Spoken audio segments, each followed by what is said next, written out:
4. That night, Natasha tries to convince me to follow her to the fire hydrant, and Khalil begs for me to go for a ride with him. I force a smile, my lips trembling, and tell them I can't hang out. They keep asking, and I keep saying no. Darkness crawls toward them. I try to warn them, but my voice doesn't work. The shadow swallows them up in an instant. Now it creeps toward me.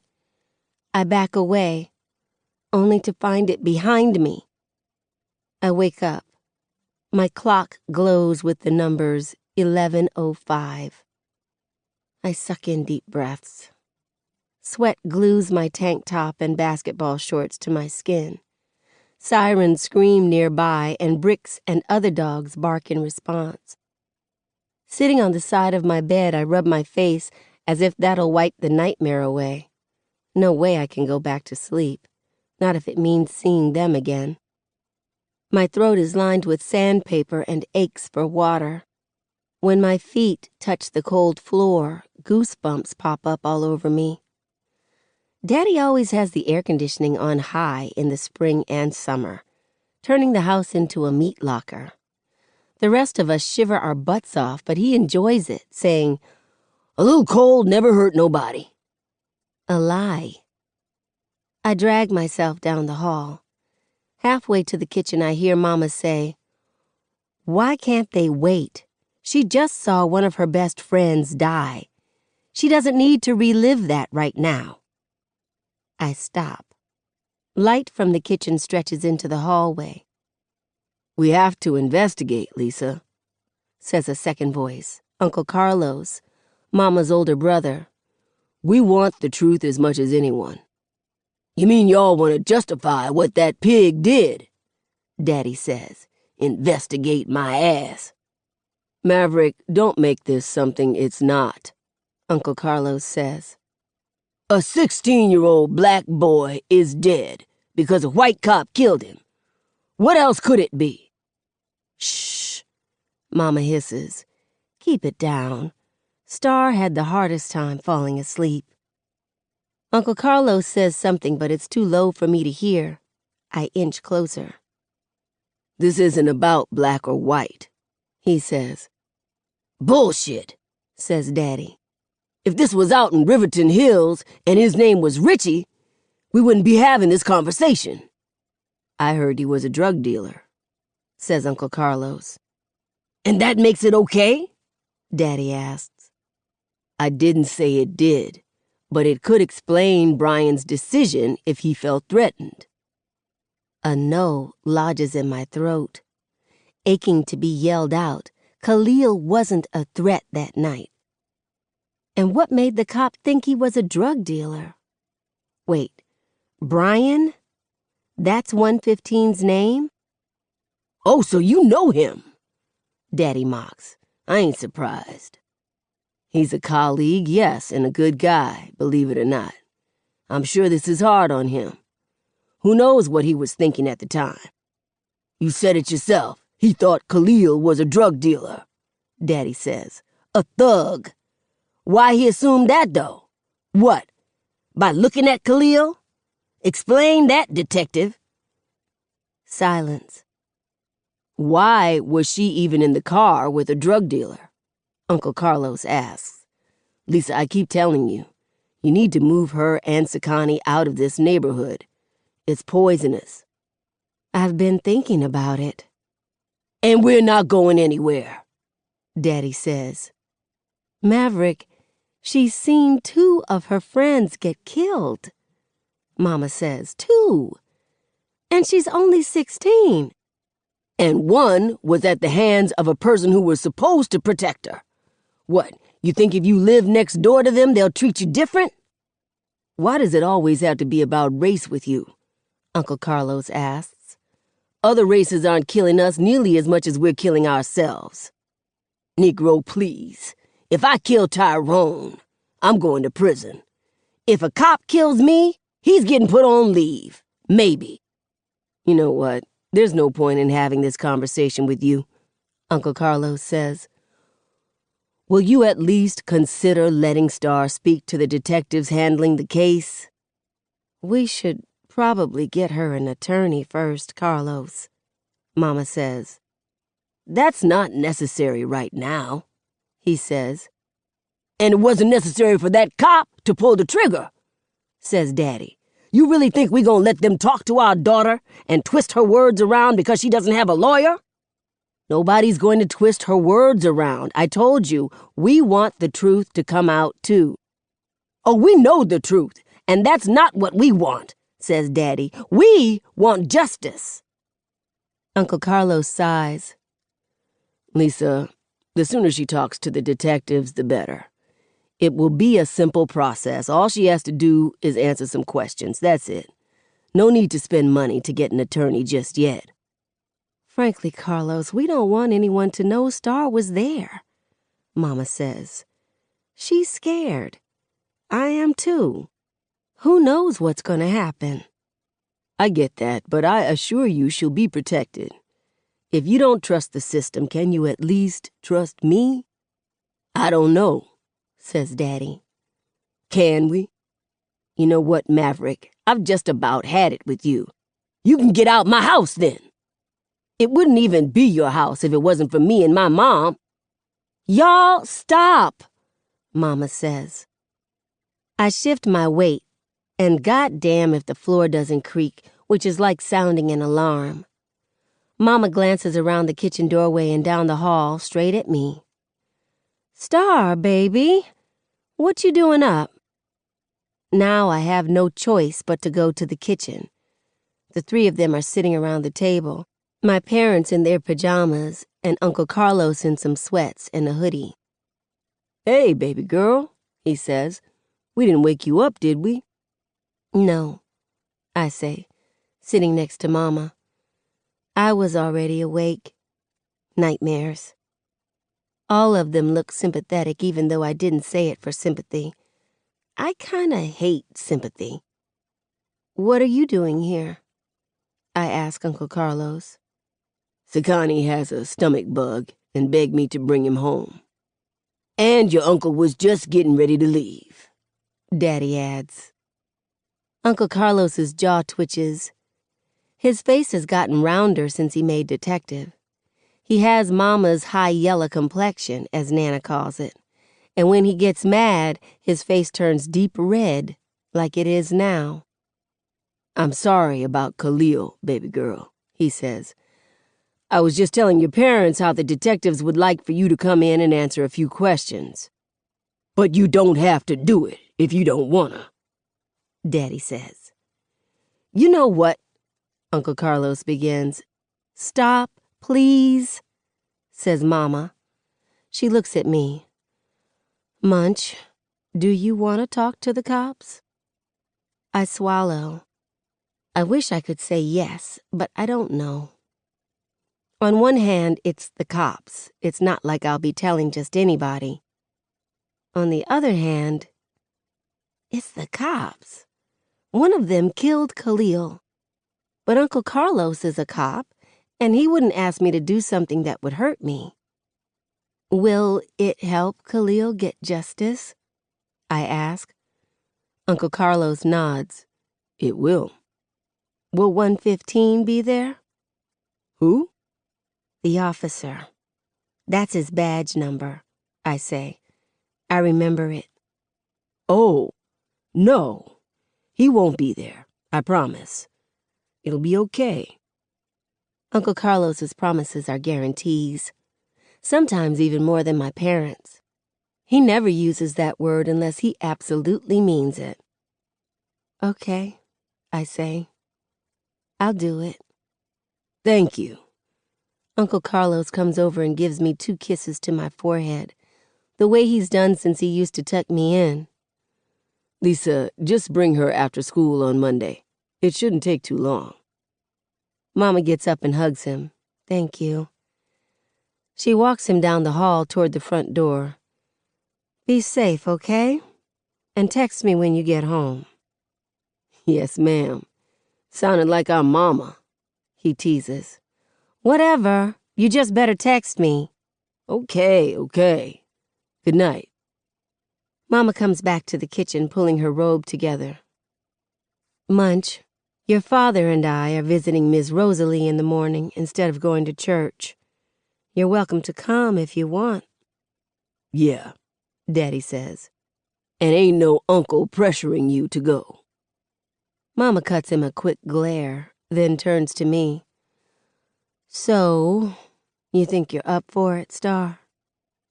Talking to Miss Rosalie may be harder than talking to the cops, honestly. But I owe it to Khalil to pay his grandmother a visit. She may not even know I was a witness to the shooting. If she somehow does and wants to know what happened, more than anybody, she has the right to ask. Yeah, I'll go. We better find her an attorney before she talks to the detectives, Daddy says. Maverick, Mama sighs. If Carlos doesn't think it's necessary just yet, I trust his judgment. Plus, I'll be with her the entire time. Good thing somebody trusts his judgment, says Daddy. And you really been thinking again about moving? We discussed this already. Maverick, I'm not going there with you tonight. How we gonna change anything around here if we— Maverick, she says through gritted teeth. Whenever Mama breaks a name down like that, you better hope it's not yours. I said, I'm not going there tonight. She side-eyes him, waiting for the comeback. There isn't one. Try and get some sleep, baby, she tells me and kisses my cheek before going to their room. Daddy goes to the refrigerator. You want some grapes? Yeah. How come you and Uncle Carlos always fighting? 'Cause he a buster. He joins me at the table with a bowl of white grapes. But for real, he ain't never liked me. Thought I was a bad influence on your mama.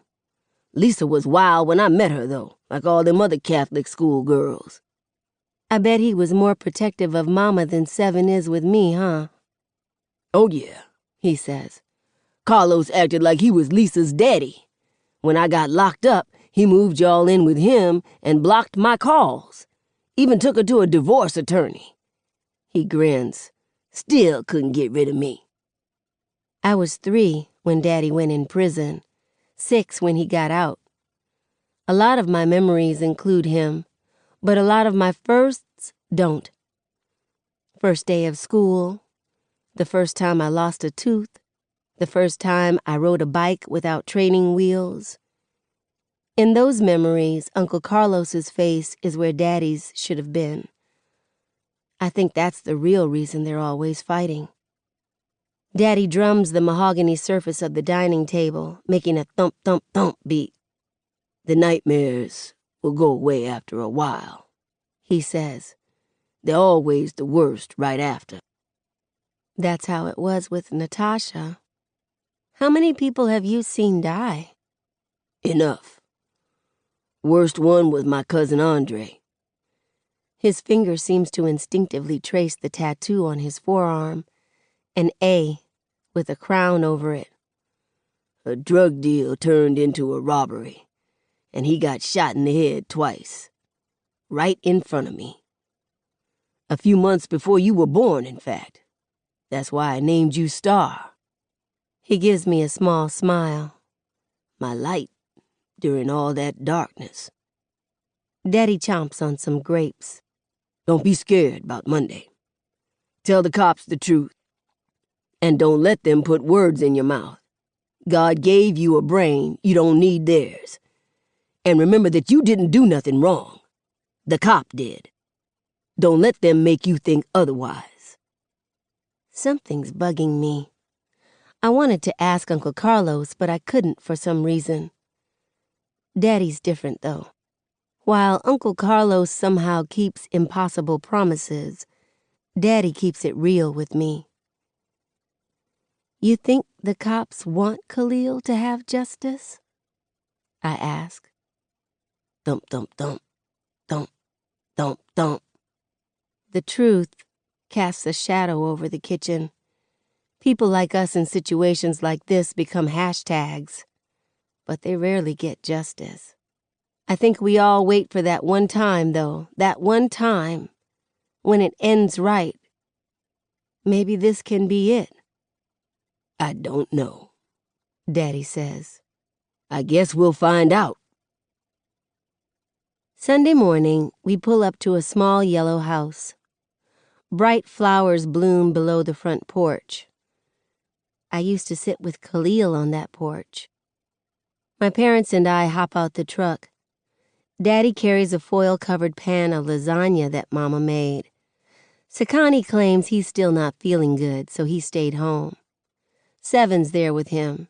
I don't buy this sick act, though. Sakani always gets some kind of bug right as spring break ends. Going up Miss Rosalie's walkway floods me with memories. I have scars tattooed on my arms and legs from falls on this concrete. One time I was on my scooter and Khalil pushed me off 'cause I hadn't given him a turn. When I got up, skin was missing from most of my knee. I never screamed so loud in my life. We played hopscotch and jumped rope on this walkway, too. Khalil never wanted to play at first, talking about how those were girls' games. He always gave in when me and Natasha said the winner got a freeze cup, frozen Kool-Aid in a styrofoam cup, or a pack of Nihilators, a.k.a. Now and Laters. Ms. Rosalie was the neighborhood candy lady. I was at her house almost as much as I was at my own. Mama and Ms. Rosalie's youngest daughter, Tammy, were best friends growing up. When Mama got pregnant with me, she was in her senior year of high school, and Nana put her out the house. Ms. Rosalie took her in until my parents eventually got an apartment of their own. Mama says Ms. Rosalie was one of her biggest supporters and cried at her high school graduation like it was her own daughter walking across the stage. 3 years later, Ms. Rosalie saw Mama and me at Wyatt's. This was way before it became our store. She asked my mom how college was going. Mama told her that with Daddy in prison, she couldn't afford daycare, and that Nana wouldn't take care of me 'cause I wasn't her baby, and therefore I wasn't her problem. So Mama was thinking about dropping out.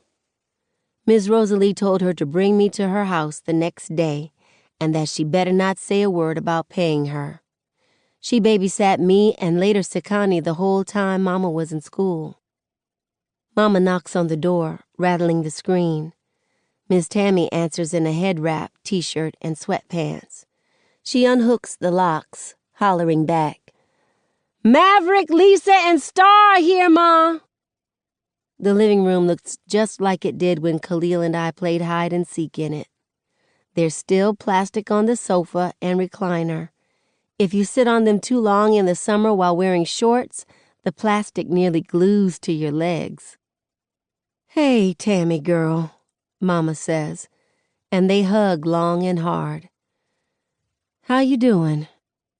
"I'm hanging in there." Miss Tammy hugs Daddy, then me. "Just hate that this is the reason I had to come home." It's so weird looking at Miss Tammy. She looks the way Khalil's mama, Miss Brenda, would look if Miss Brenda wasn't on crack. A lot like Khalil. Same hazel eyes and dimples. One time Khalil said he wished Miss Tammy was his mama instead, so he could live in New York with her. I used to joke and tell him she didn't have time for him. I wish I never said that. "Where you want me to put this lasagna, Tam?" Daddy asks her. "In the refrigerator if you can find room," she says as he heads toward the kitchen. "Mama said folks brought food all day yesterday. They were still bringing it when I got here last night. Seems like the whole neighborhood has stopped by." "That's the garden for you," Mama says. "If folks can't do anything else, they'll cook." "You ain't ever lied." Miss Tammy motions to the sofa. "Y'all have a seat." Mama and I sit down, and Daddy comes back and joins us. Miss Tammy takes the recliner that Miss Rosalie usually sits in. She gives me a sad smile. "Star, you know, you sure have grown since the last time I saw you. You and Khalil both grew up so." Her voice cracks. Mama reaches over and pats her knee. Miss Tammy takes a deep breath and smiles at me again. "It's good to see you, baby." "We know Miss Rosalie gonna tell us she fine, Tam," Daddy says. "But how's she really doing?" "We're taking one day at a time. The chemo's working, thankfully. I hope I can convince her to move in with me. That way I can make sure she's getting her prescriptions." She sighs through her nose. "I had no idea Mama was struggling like she was. I didn't even know she'd lost her job. You know how she is, never want to ask for help." "What about Miss Brenda?" I ask. I have to. Khalil would've. "I don't know, Star. Bren, that's complicated. We haven't seen her since we got the news. Don't know where she is. If we do find her, though, I don't know what we'll do." "I can help you find a rehab facility near you," Mama says. "She's gotta want to get clean, though." Miss Tammy nods, and that's the problem. But I think this will either push her to finally get help or push her over the edge. I hope it's the former. Cameron holds his grandma's hand as he leads her into the living room, like she's the queen of the world in a housecoat.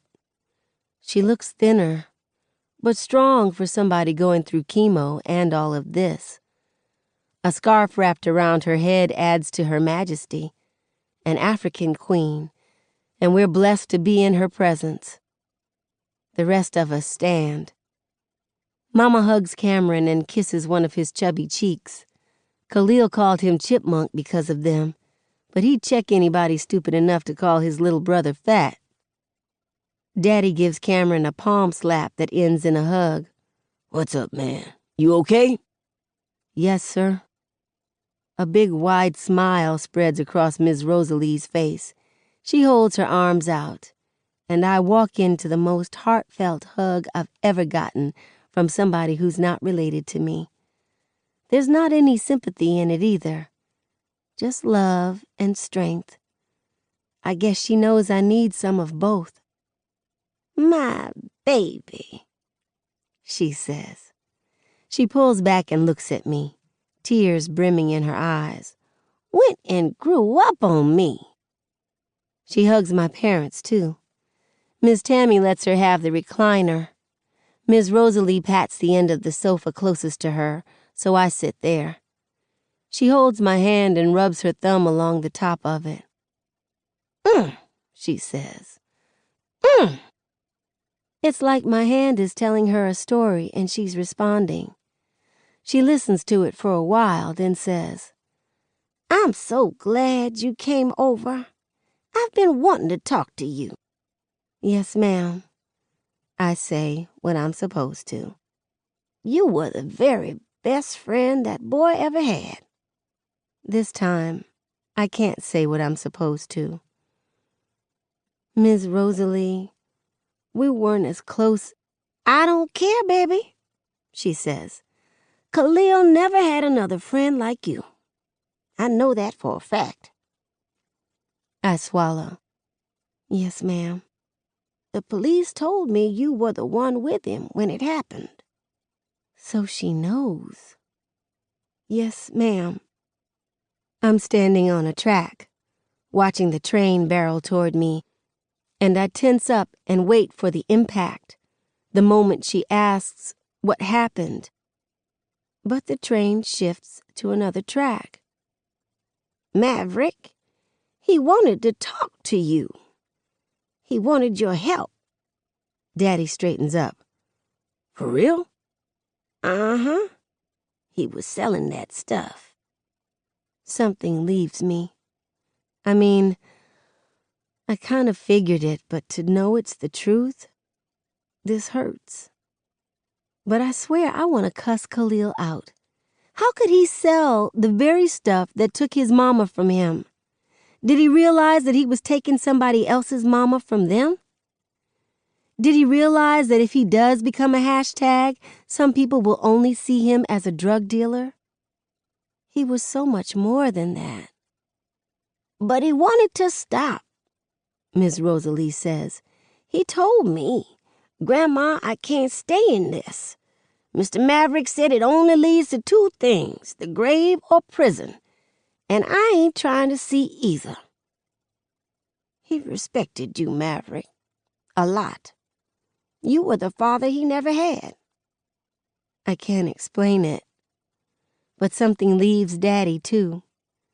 His eyes dim and he nods. Mama rubs his back.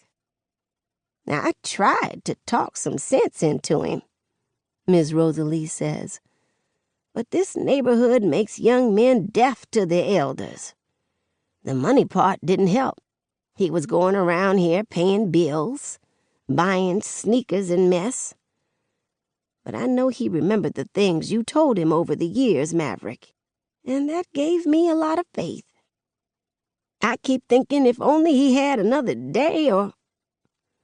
Miss Rosalie covers her trembling lips. Miss Tammy starts for her, but she says, I'm okay, Tam. She looks at me.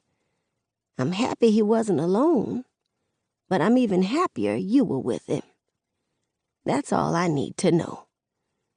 Don't need details, nothing else. Knowing you were with him is good enough. Like Daddy, all I can do is nod. But as I hold Khalil's grandma's hand, I see the anguish in her eyes. His little brother can't smile anymore. So what if people end up thinking he was a thug and never care? We care.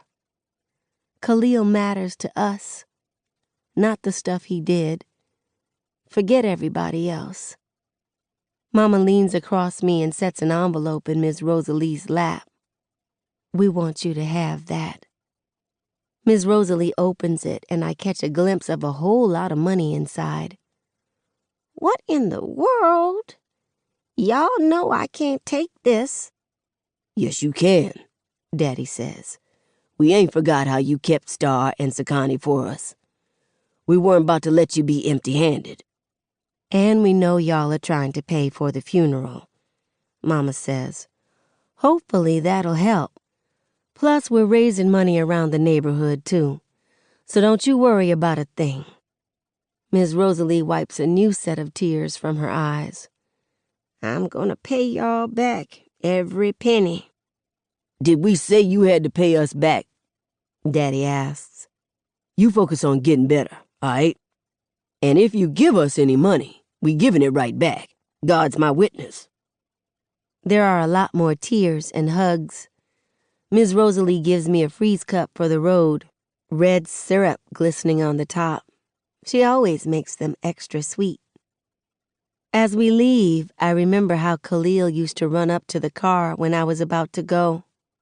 The sun shining on the grease lines that separated his cornrows. The glimmer in his eyes would be just as bright.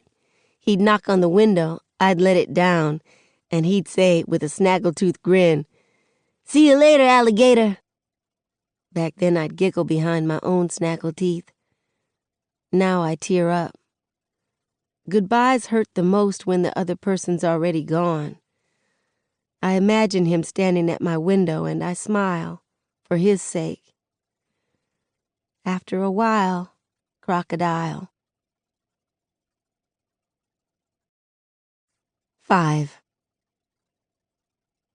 On Monday, the day I'm supposed to talk to the detectives, I'm crying out of nowhere, hunched over my bed as the iron in my hand spits out steam. Mama takes it before I burn the Williamson crest on my polo. She rubs my shoulder. Let it out, Munch. We have a quiet breakfast at the kitchen table without Seven. He spent the night at his mama's house. I pick at my waffles. Just thinking about going into that station with all those cops makes me want to puke. Food would make it worse. After breakfast, we join hands in the living room like we always do, under the framed poster of the 10-point program, and Daddy leads us in prayer. Black Jesus, watch over my babies today, he says. Keep them safe, steer them from wrong, and help them recognize snakes from friends. Give them the wisdom they need to be their own people. Help Seven with this situation at his mama's house, and let him know he can always come home. Thank you for Sakani's miraculous sudden healing that just so happened to come after he found out they're having pizza at school today. I peek out at Sakani, whose eyes and mouth are open wide. I smirk and close my eyes. Be with Lisa at the clinic as she helps your people. Help my baby girl get through her situation, Lord. Give her peace of mind, and help her speak her truth this afternoon. And lastly, strengthen Ms. Rosalie, Cameron, Tammy, and Brenda as they go through this difficult time. In your precious name I pray. Amen. Amen, the rest of us say. Daddy, why you put me on the spot like that with Black Jesus? Sakani complains. He knows the truth, Daddy says. He wipes crust from the corners of Sakani's eyes and straightens the collar of his polo. I'm trying to help you out, get you some mercy or something, man. Daddy pulls me into a hug. You gonna be all right? I nod into his chest. Yeah. I could stay like this all day. It's one of the few places where 115 doesn't exist, and where I can forget about talking to detectives. But Mama says we need to leave before rush hour. Now don't get it wrong, I can drive. I got my license a week after my 16th birthday. But I can't get a car unless I pay for it myself. I told my parents I don't have time for a job with school and basketball. They said I don't have time for a car then either. Messed up. It takes 45 minutes to get to school on a good day, and an hour on a slow one. Sakani doesn't have to wear his headphones 'cause Mama doesn't cuss anybody out on the freeway. She hums with gospel songs on the radio and says, "Give me strength, Lord, give me strength." We get off the freeway into Riverton Hills and pass all these gated neighborhoods. Uncle Carlos lives in one of them. To me, it's so weird to have a gate around a neighborhood. Seriously, are they trying to keep people out or keep people in? If somebody puts a gate around Garden Heights, it'll be a little bit of both. Our school is gated too, and the campus has new modern buildings with lots of windows and marigolds blooming along the walkways. Mama gets in the carpool lane for the lower school. Sakani, you remembered your iPad? Yes, ma'am. Lunch card? Yes, ma'am. Gym shorts, and you better have gotten the clean ones, too. Yes, Mama, I'm almost 9. Can't you give me a little credit? She smiles. All right, big man. Think you can give me some sugar? Sakani leans over the front seat and kisses her cheek. Love you. Love you too. And don't forget Seven's bringing you home today. He runs over to some of his friends and blends in with all the other kids in khakis and polos. We get in the carpool lane for my school. All right, Munch, Mama says. Seven's going to bring you to the clinic after school. Then you and I will go to the station. Are you absolutely sure you're up for it? No, but Uncle Carlos promised it'll be okay. I'll do it. Okay. Call me if you don't think you can make it the whole day at school. Hold up, I could have stayed home? Why are you making me come in the first place? 'Cause you need to get out the house, out that neighborhood. I want you to at least try Star. This will sound mean, but just because Khalil's not living doesn't mean you stop living. You understand, baby? Yeah, I know she's right, but it feels wrong. We get to the front of the carpool line. Now, I don't have to ask if you brought some funky-ass gym shorts, do I? She says. I laugh. No. Bye, Mama. Bye, baby. I get out the car. For at least 7 hours, I don't have to talk about 115. I don't have to think about Khalil.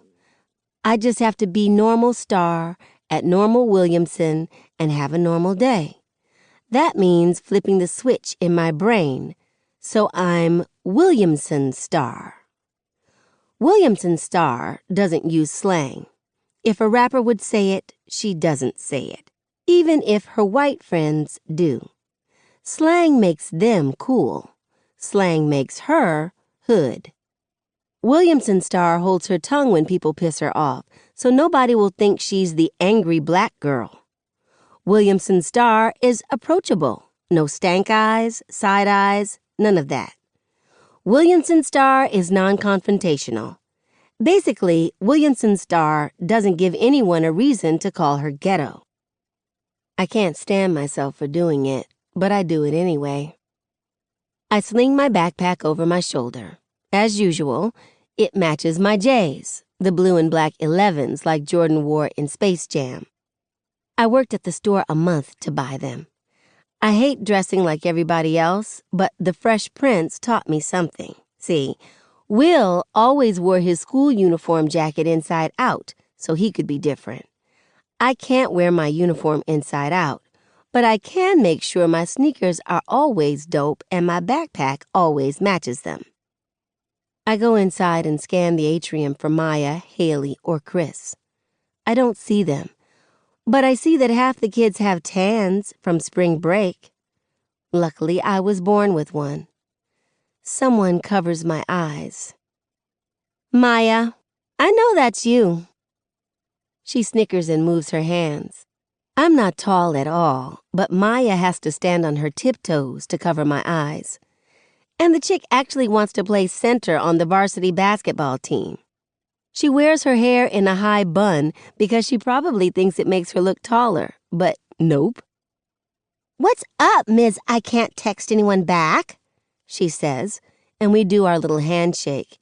It's not complicated like Daddy and King's, but it works for us. I was starting to wonder if you were abducted by aliens. Huh? She holds up her phone.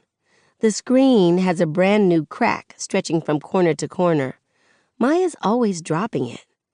You haven't texted me in 2 days, Star, she says. Not cool.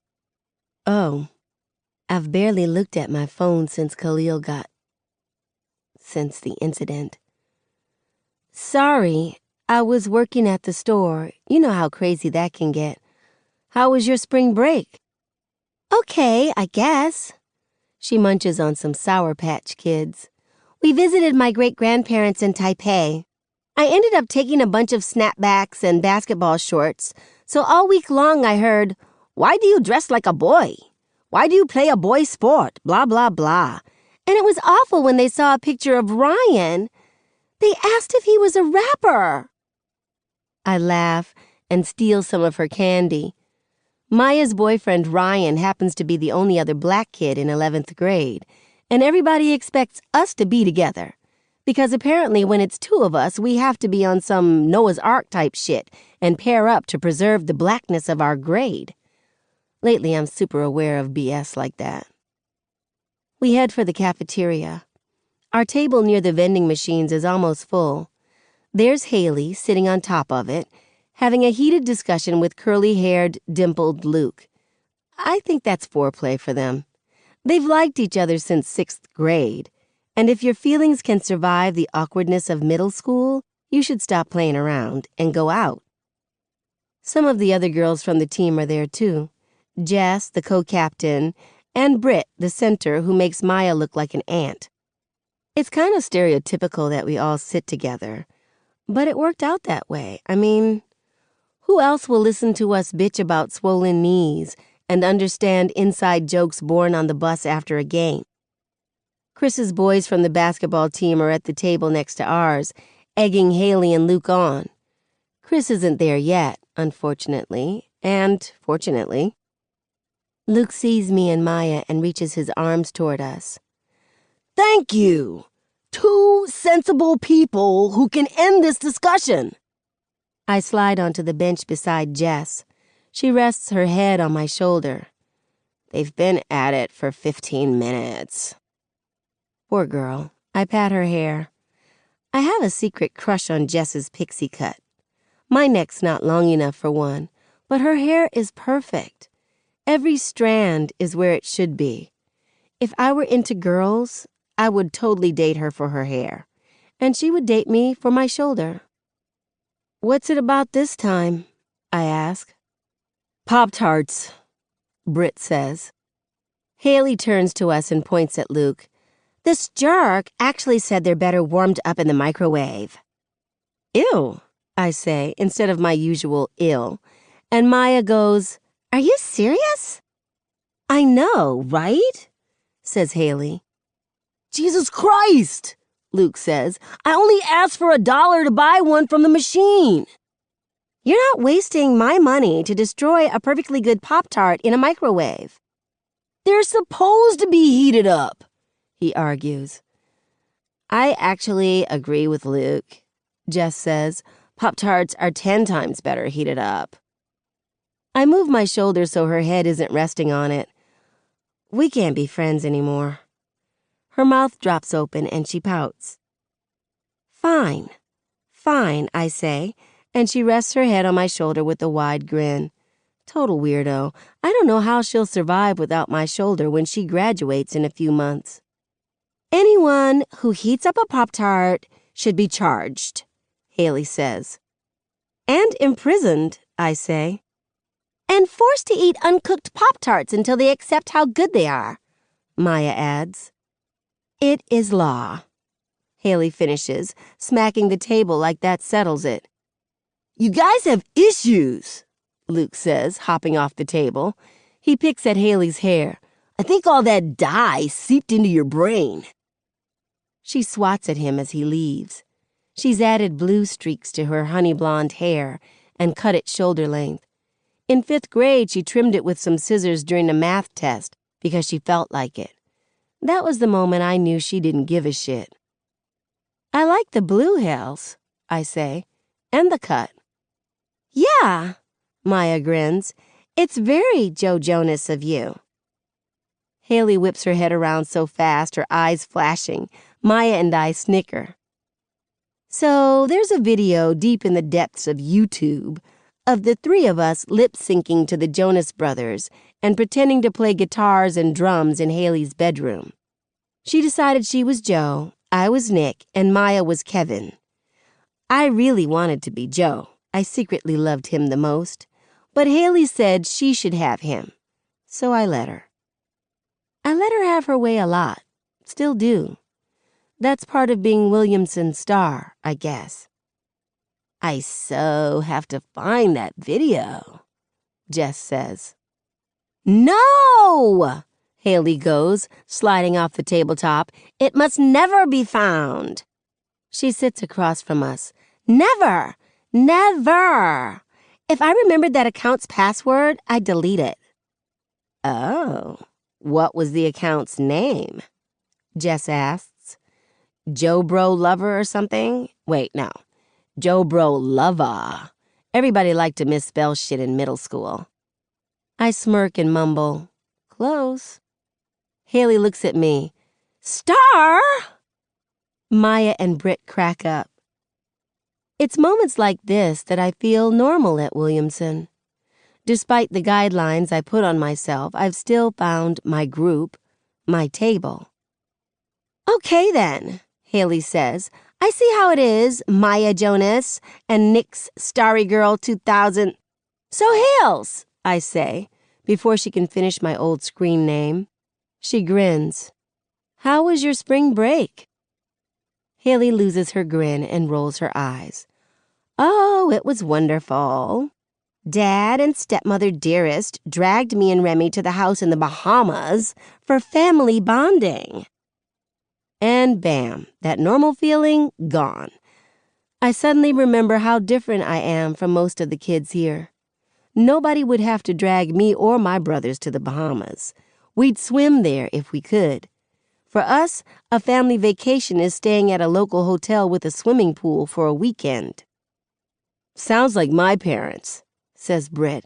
Took us to fucking Harry Potter World for the 3rd year in a row. I'm sick of butterbeer and corny family photos with wands. Holy shit. Who the fuck complains about going to Harry Potter World? Or butterbeer? Or wands? I hope none of them ask about my spring break.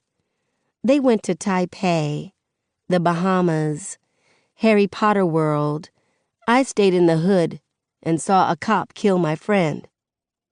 I guess the Bahamas wasn't so bad, Haley says. They wanted us to do family stuff, but we ended up doing our own thing the entire time. You mean you texted me the entire time? Maya says. It was still my own thing. All day, every day, Maya adds, ignoring the time difference. Whatever, Shorty. You know you like talking to me. Oh, I say. That's cool. Really, though, it's not. Haley never texted me during spring break. She barely texts me at all lately. Maybe once a week now, and it used to be every day. Something's changed between us, and neither one of us acknowledges it. We're normal when we're at Williamson, like now. Beyond here, though, we're no longer best friends. Just, I don't know. Plus, she unfollowed my Tumblr. She has no clue that I know. I once posted a picture of Emmett Till, a 14-year-old black boy who was murdered for whistling at a white woman in 1955. His mutilated body didn't look human. Haley texted me immediately after, freaking out. I thought it was because she couldn't believe someone would do that to a kid. No, she couldn't believe I would reblog such an awful picture. Not long after that, she stopped liking and reblogging my other posts. I looked through my followers list. Aw, Hales was no longer following me. With me living 45 minutes away, Tumblr is supposed to be sacred ground where our friendship is cemented. Unfollowing me is the same as saying, I don't like you anymore. Maybe I'm being sensitive. Or maybe things have changed. Maybe I've changed. For now, I guess we'll keep pretending everything is fine. The first bell rings. On Mondays, AP English is first for me, Haley, and Maya. On the way, they get into this big discussion-turned-argument about NCAA brackets and the Final Four. Haley was born a Notre Dame fan. Maya hates them almost unhealthily. I stay out that discussion. The NBA is more my thing anyway. We turn down the hall, and Chris is standing in the doorway of our class, his hands stuffed in pockets and a pair of headphones draped around his neck. He looks straight at me and stretches his arm across the doorway. Haley glances from him to me, back and forth, back and forth. Did something happen with you guys? My pursed lips probably give me away. Yeah, sort of. That douche, Haley says, reminding me why we're friends. She doesn't need details. If someone hurts me in any way, they're automatically on her shit list. It started in 5th grade, 2 years before Maya came along. We were those crybaby kids who bust out crying at the smallest shit. Me because of Natasha, and Haley because she lost her mom to cancer. We rode the waves of grief together. That's why this weirdness between us doesn't make sense. What do you want to do, Star? She asks. I don't know. Before Khalil, I planned to cold shoulder Chris with a sting more powerful than a 90s R&B breakup song. But after Khalil, I'm more like a Taylor Swift song. No shade, I fucks with Tay-Tay, but she doesn't serve like 90s R&B on the angry girlfriend scale. I'm not happy with Chris, yet I miss him. I miss us. I need him so much that I'm willing to forget what he did. That's scary as fuck, too. Someone I've only been with for a year means that much to me? But Chris, He's different. You know what? I'll Beyoncé him. Not as powerful as a 90s R&B breakup song, but stronger than a Taylor Swift. Yeah, that'll work. I tell Haley and Maya, I'll handle him. They move so I'm between them like they're my bodyguards, and we go to the door together. Chris bows to us. Ladies? Move! Maya orders. Funny considering how much Chris towers over her. He looks at me with those baby blues. He got a tan over break. I used to tell him he was so pale he looked like a marshmallow. He hated that I compared him to food. I told him that's what he got for calling me caramel. It shut him up. Damn it, though. He's wearing the Space Jam 11s, too. I forgot we decided to wear them the first day back. They look good on him. Jordans are my weakness. Can't help it. I just want to talk to my girl, he claims. I don't know who that is, I say, Beyoncéing him like a pro. He sighs through his nose. Please, Star, can we at least talk about it? I'm back to Taylor Swift because the please does it. I nod at Haley and Maya. You hurt her, and I'll kill you, Haley warns, and she and Maya go into class without me. Chris and I move away from the door. I lean against a locker and fold my arms. I'm listening, I say. A bass-heavy instrumental plays in his headphones, probably one of his beats. I'm sorry for what happened. I should have talked to you first. I cock my head. We did talk about it. A week before, remember? I know, and I heard you. I just wanted to be prepared in case... You could push the right buttons and convince me to change my mind? No! His hands go up in surrender. Star, I wouldn't... That's not... I'm sorry, okay? I took it too far. Understatement. The day before Big D's party, Chris and I were in Chris's ridiculously large room. The third floor of his parents' mansion is a suite for him, a perk of being the last born to empty nesters. I try to forget that he has an entire floor as big as my house and hired help that looks like me. Fooling around isn't new for us, and when Chris slipped his hand in my shorts, I didn't think anything of it. Then he got me going, and I really wasn't thinking at all. For real, my thought process went out the door. And right as I was at that moment, he stopped, reached into his pocket, and pulled out a condom. He raised his eyebrows at me, silently asking for an invitation to go all the way. All I could think about was those girls I see walking around Garden Heights, babies propped on their hips. Condom or no condom, shit happens. I went off on Chris. He knew I wasn't ready for that. We already talked about it, and yet he had a condom? He said he wanted to be responsible, but if I said I'm not ready, I'm not ready. I left his house pissed and horny. The absolute worst way to leave. My mom may have been right, though. She once said that after you go there with a guy, it activates all these feelings and you want to do it all the time. Chris and I went far enough that I noticed every single detail about his body now. His cute nostrils that flare when he sighs. His soft brown hair that my fingers love to explore. His gentle lips and his tongue that wets them every so often. The 5 freckles on his neck that are in the perfect spots for kissing. More than that, I remember the guy who spends almost every night on the phone with me talking about nothing and everything. The one who loves to make me smile. Yeah, he pisses me off sometimes, and I'm sure I piss him off. But we mean something. We actually mean a lot. Fuckity fuck, fuck, fuck.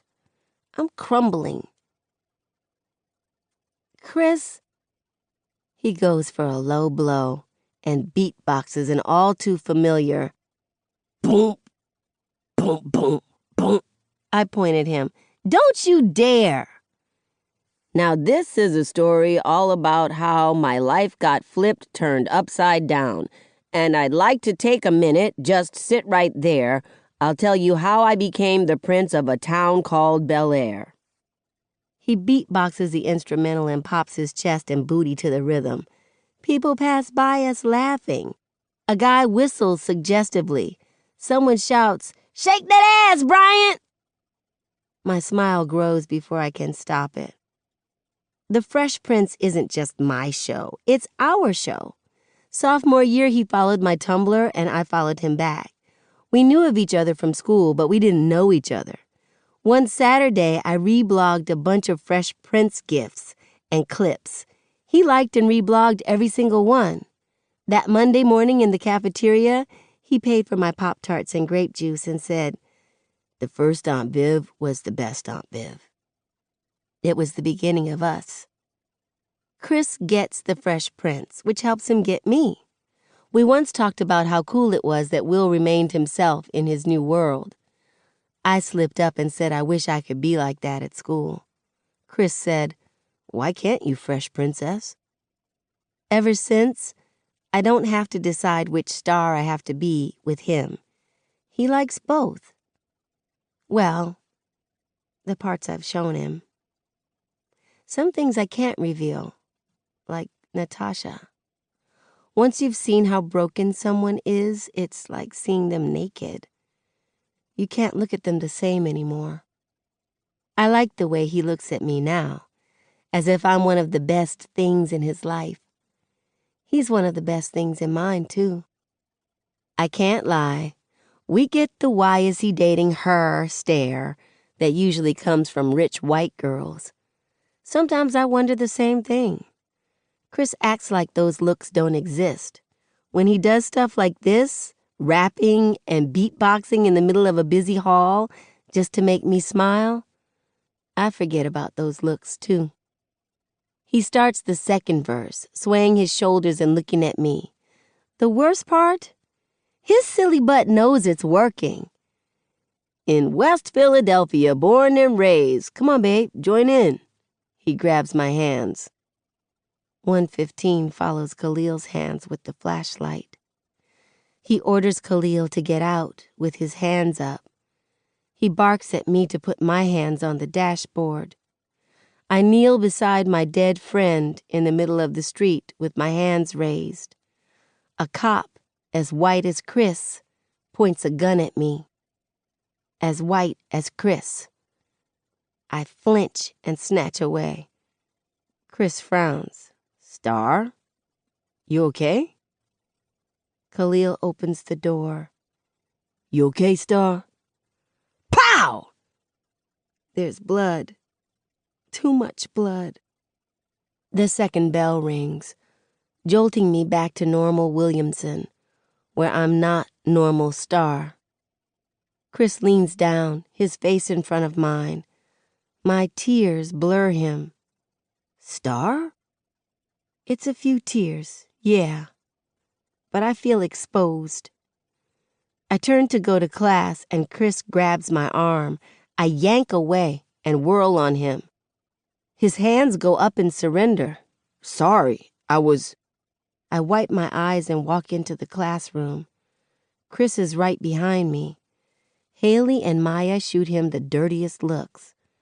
I lower myself into the desk in front of Haley. She squeezes my shoulder. That jackwad. Nobody mentioned Khalil at school today. I hate to admit it because it's like throwing him the middle finger, but I'm relieved. Since basketball season is over, I leave when everybody else does. Probably for the first time in my life, I wish it wasn't the end of the day. I'm that much closer to talking to the cops. Haley and I trek across the parking lot arm in arm. Maya has a driver to pick her up. Haley has her own car, and I have a brother with a car. The two of us always end up walking out together. Are you absolutely sure you don't want me to kick Chris's ass? Haley asks.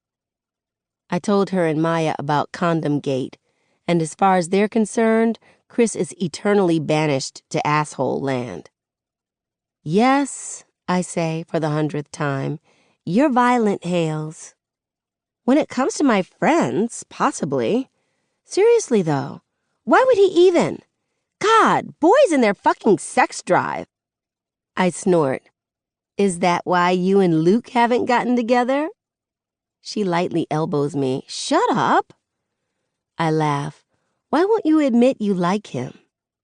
What makes you think I like him? Really, Haley? Whatever, Star. This isn't about me. This is about you and your sex-driven boyfriend. He's not sex-driven, I say. Then what do you call it? He was horny at that moment. Same thing.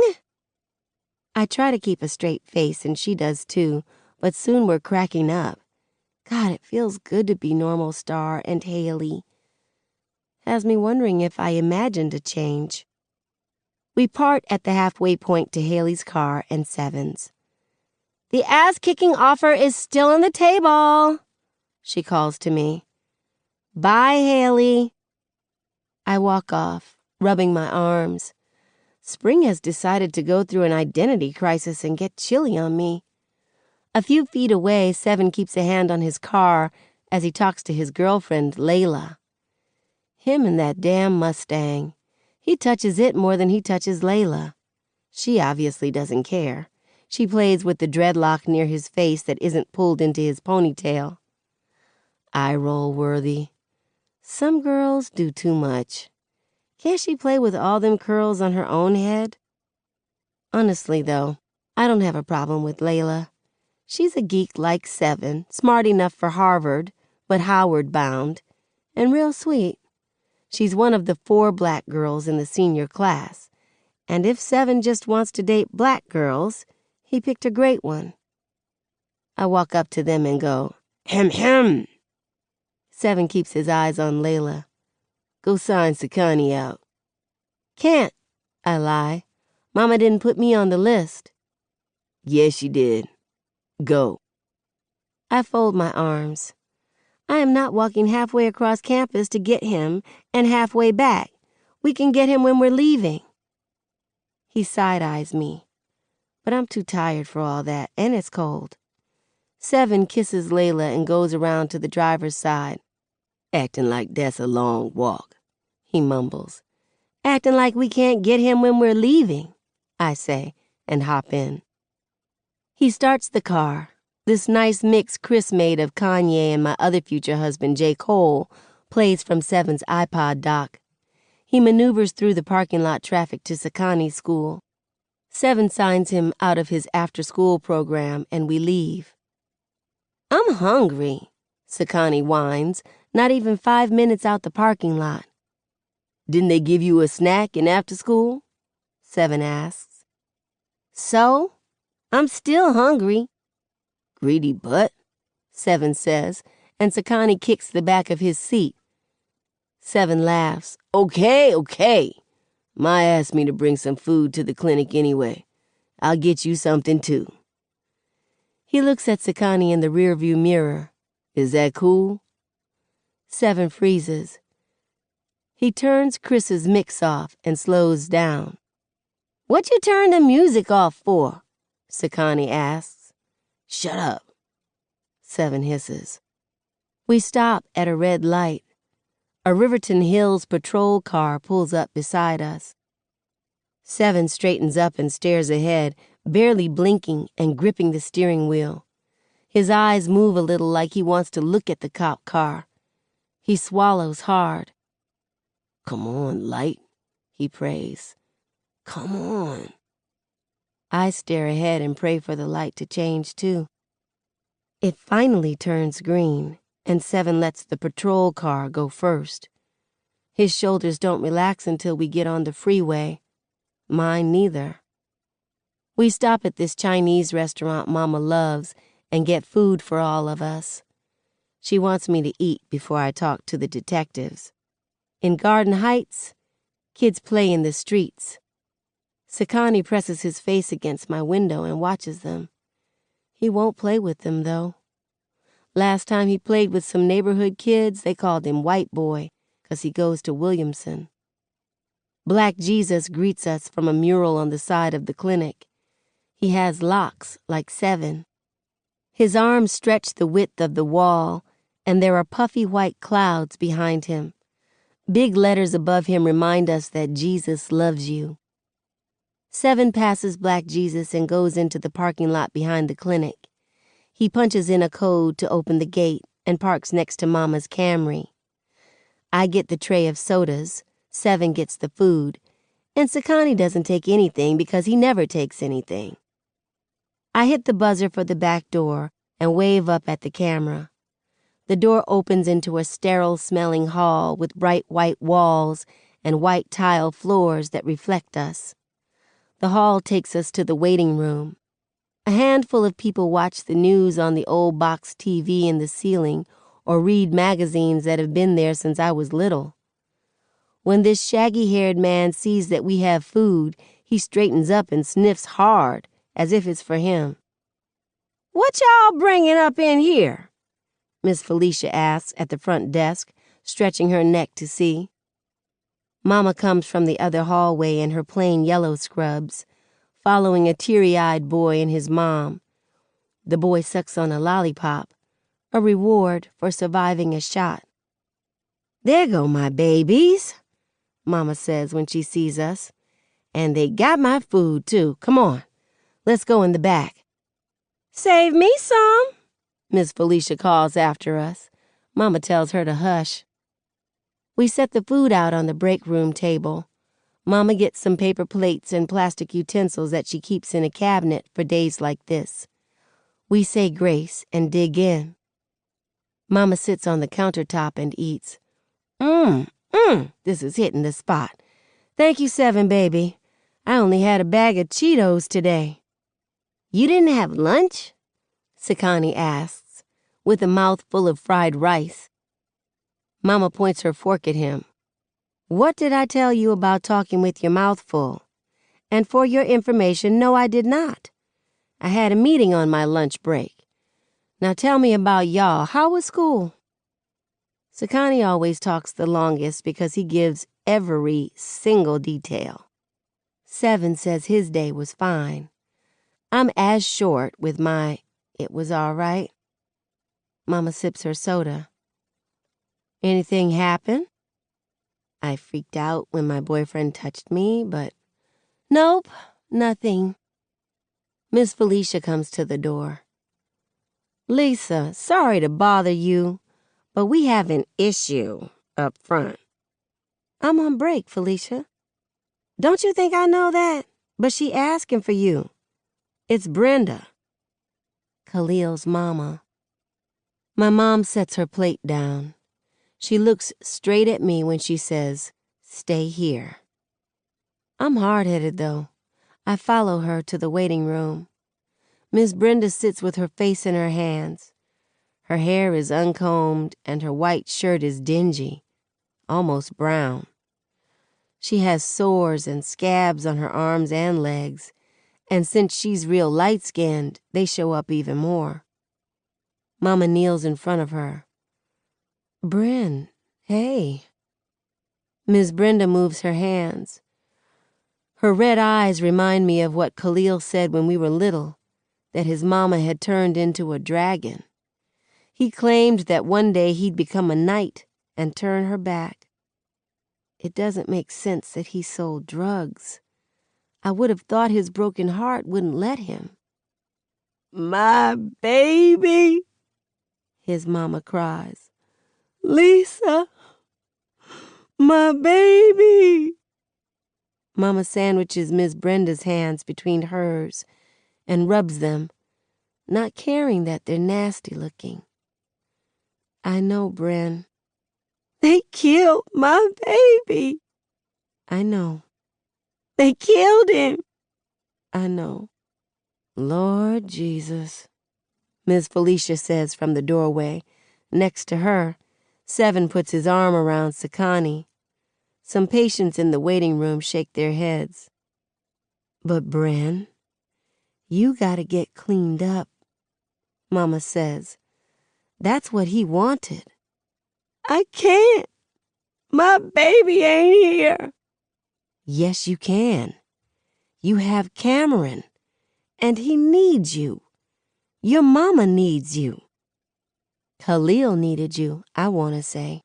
He waited for you and cried for you. But where were you? You don't get to cry now. Nuh-uh. It's too late. But she keeps crying, rocking and crying. Tammy and I can get you some help, Bren, Mama says. But you gotta really want it this time. I don't want to live like this no more. I know. Mama waves Miss Felicia over and hands Miss Felicia her phone. Look through my contacts and find Tammy Harris's number. Call and tell her that her sister is here.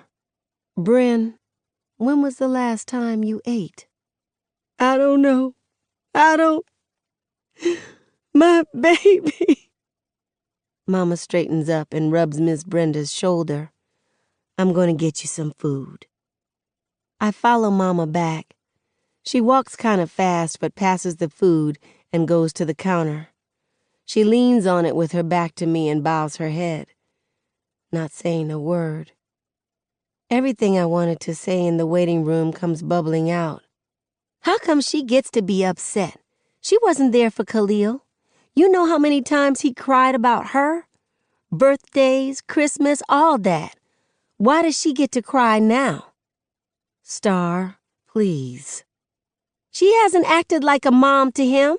Now all of a sudden, he's her baby. It's bullshit. Mama smacks the counter and I jump. Shut up! She screams. She turns around, tears streaking her face. That wasn't some little friend of hers.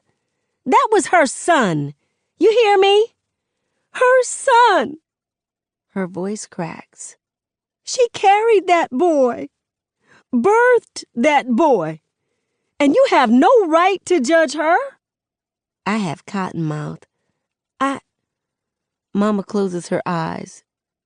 She massages her forehead. I'm sorry.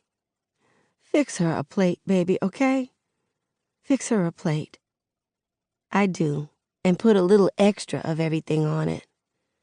I take it to Miss Brenda. She mumbles what sounds like thank you as she takes it. When she looks at me through the red haze, Khalil's eyes stare back at me, and I realize my mom's right. Miss Brenda is Khalil's mama. Regardless. 6. My mom and I arrive at the police station at 4:30 on the dot. A handful of cops talk on phones, type on computers, or stand around. Normal stuff like on Law and Order, but my breath catches. I count. 1, 2, 3, 4. I lose count around 12 because the guns in their holsters are all I can see. All of them, 2 of us. Mama squeezes my hand. Breathe. I didn't realize I had grabbed hers. I take a deep breath and another, and she nods with each one, saying, That's it. You're okay. We're okay. Uncle Carlos comes over and he and Mama lead me to his desk where I sit down. I feel eyes on me from all around. The grip tightens around my lungs. Uncle Carlos hands me a sweating bottle of water. Mama puts it up to my lips. I take slow sips and look around Uncle Carlos's desk to avoid the curious eyes of the officers. He has almost as many pictures of me and Sakani on display as he has of his own kids. I'm taking her home, Mama tells him. I'm not putting her through this today. She's not ready. I understand, but she has to talk to them at some point, Lisa. She's a vital part of this investigation. Mama sighs. Carlos, I get it, he says, in a noticeably lower voice. Believe me, I do. Unfortunately, if we want this investigation done right, she has to talk to them. If not today, then another day. Another day of waiting and wondering what's going to happen. I can't go through that. I want to do it today, I mumble. I want to get it over with. They look at me like they just remembered I'm here. Uncle Carlos kneels in front of me. Are you sure, baby girl? I nod before I lose my nerve. All right, Mama says, but I'm going with her. That's totally fine, Uncle Carlos says. I don't care if it's not fine. She looks at me. She's not doing this alone. Those words feel as good as any hug I've ever gotten. Uncle Carlos keeps an arm around me and leads us to a small room that has nothing in it but a table and some chairs. An unseen air conditioner hums loudly, blasting freezing air into the room. All right, Uncle Carlos says. I'll be outside, okay? Okay, I say. He kisses my forehead with his usual 2 pecks. Mama takes my hand, and her tight squeeze tells me what she doesn't say out loud. I got your back. We sit at the table. She's still holding my hand when the 2 detectives come in. A young white guy with slick black hair, and a Latina with lines around her mouth and a spiky haircut.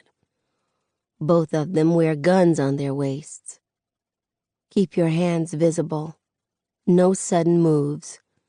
Only speak when spoken to. Hi, Star and Mrs. Carter, the woman says, holding out her hand. I'm Detective Gomez, and this is my partner, Detective Wilkes. I let go of my mom's hand to shake the detective's hands. Hello? My voice is changing already. It always happens around other people, whether I'm at Williamson or not. I don't talk like me or sound like me. I choose every word carefully and make sure I pronounce them well.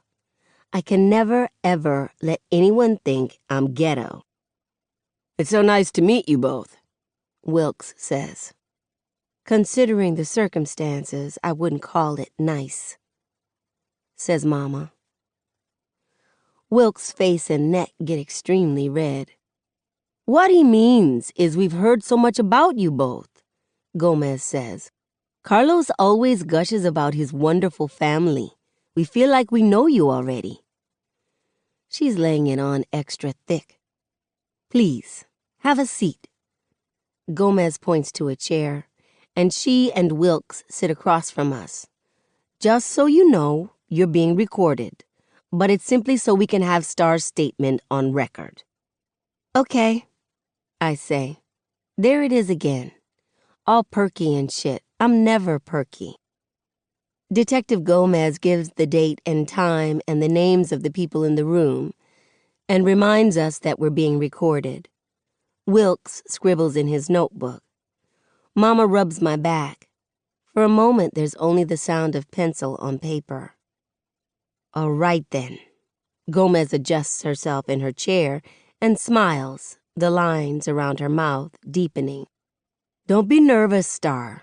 You haven't done anything wrong. We just want to know what happened. I know I haven't done anything wrong, I think, but it comes out as, yes, ma'am. You're 16, right? Yes, ma'am. How long did you know Khalil? Since I was 3. His grandmother used to babysit me. Wow, she says, all teacher-like, stretching out the word. That's a long time. Can you tell us what happened the night of the incident? You mean the night he was killed? Shit. Gomez's smile dims. The lines around her mouth aren't as deep, but she says, the night of the incident, yes. Start where you feel comfortable. I look at Mama. She nods. My friend Kenya and I went to a house party hosted by a guy named Darius, I say. Thump, thump, thump, I drum the table. Stop. No sudden moves. I lay my hands flat to keep them visible. He has one every spring break, I say. Khalil saw me, came over, and said hello. Do you know why he was at the party? Gomez asks. Why does anybody go to a party? To party? I assume it was for recreational purposes, I say. He and I talked about things going on in our lives. What kind of things? She questions. His grandmother has cancer. I didn't know until he told me that evening. I see, Gomez says. What happened after that? A fight occurred at the party, so we left together in his car. Khalil didn't have anything to do with the fight? I raise an eyebrow. Nah. Damn it. Proper English. I sit up straight. No, ma'am. We were talking when the fight occurred. Okay, so you two left. Where were you going? He offered to take me home or to my father's grocery store. Before we could decide, 115 pulled us over. Who? She asks. The officer. That's his badge number, I say. I remember it. Wilkes scribbles. I see, Gomez says. Can you describe what happened next? I don't think I'll ever forget what happened. But saying it out loud, that's different. And hard. My eyes prickle. I blink, staring at the table. Mama rubs my back. Look up, Star. My parents have this thing where they never want me or my brothers to talk to somebody without looking them in their eyes. They claim that a person's eyes say more than their mouth and that it goes both ways. If we look someone in their eyes and mean what we say, they should have little reason to doubt us. I look at Gomez. Khalil pulled over to the side of the road and turned the ignition off, I say. 115 put his brights on. He approached the window and asked Khalil for his license and registration. Did Khalil comply? Gomez asks. He asked the officer why he pulled us over first. Then he showed his license and registration. Did Khalil seem irate during this exchange? Annoyed, not irate, I say. He felt that the cop was harassing him. Did he tell you this? No, but I could tell.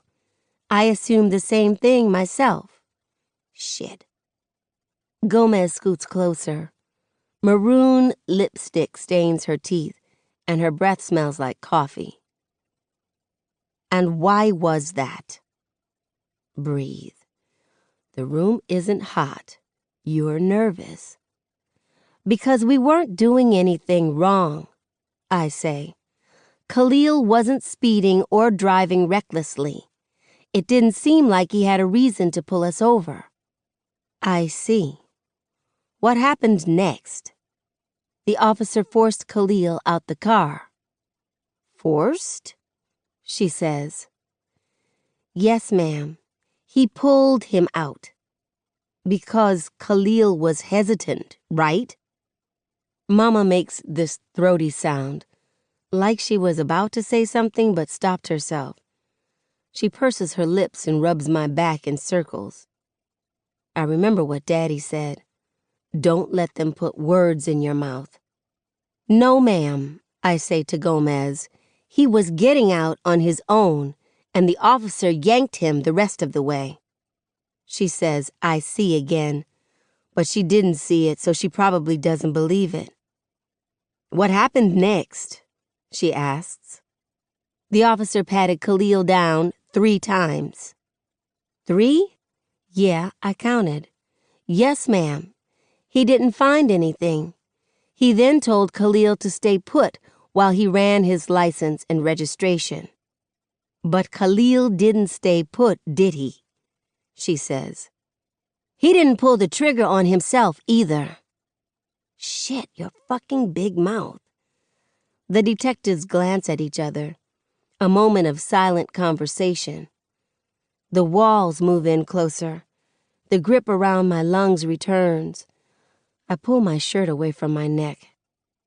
I think we're done for today, Mama says, taking my hand as she starts to stand up. But Mrs. Carter, we're not finished. I don't care. Mom, I say, and she looks down at me. It's okay. I can do this. She gives them a glare similar to the one she gives me and my brothers when we've pushed her to her limit. She sits down, but holds on to my hand. Okay, Gomez says. So he patted Khalil down and told him he would check his license and registration. What next? Khalil opened the driver's side door and pow! Pow! Pow! Blood. Tears crawl down my cheeks. I wipe them on my arm. The officer shot him. Do you?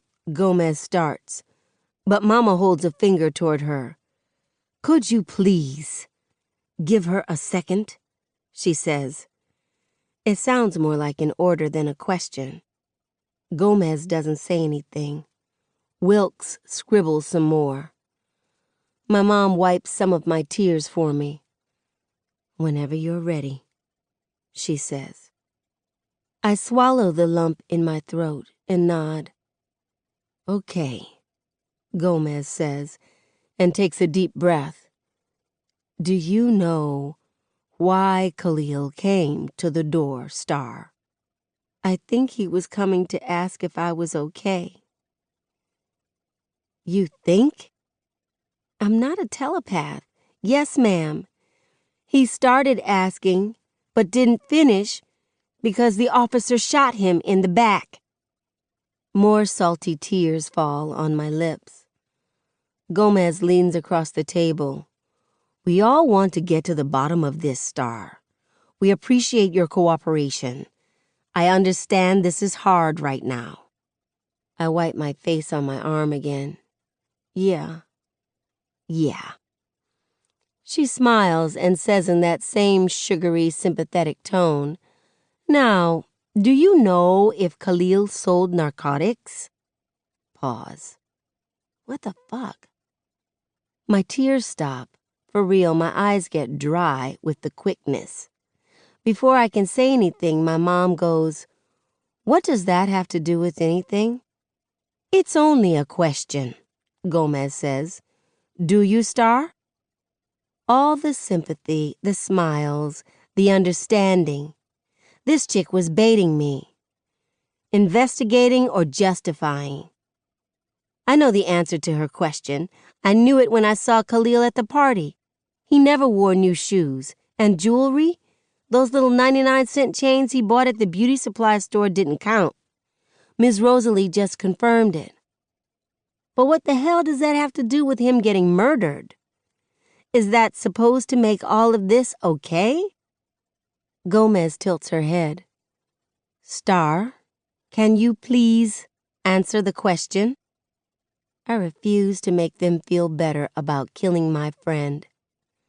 I straighten up, look Gomez dead in her eyes and say, I never saw him sell drugs or do drugs. But do you know if he sold them? She asks.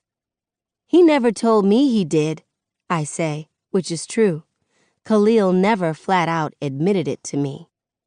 Do you have knowledge of him selling them? I heard things. Also true. She sighs. I see. Do you know if he was involved with the King Lords? No. The Garden Disciples? No. Did you consume any alcohol at the party? She asks. I know that move from Law and Order. She's trying to discredit me. No, I don't drink. Did Khalil? Well, wait 1 second, Mama says. Are y'all putting Khalil and Star on trial? Or the cop who killed him? Wilkes looks up from his notes. I don't quite understand, Mrs. Carter. Gomez sputters. You haven't asked my child about that cop yet, Mama says. You keep asking her about Khalil, like he's the reason he's dead. Like she said, he didn't pull the trigger on himself. We just want the whole picture, Mrs. Carter. That's all. 115 killed him, I say, and he wasn't doing anything wrong. How much of a bigger picture do you need? 15 minutes later, I leave the police station with my mom. Both of us know the same thing. This is going to be some bullshit.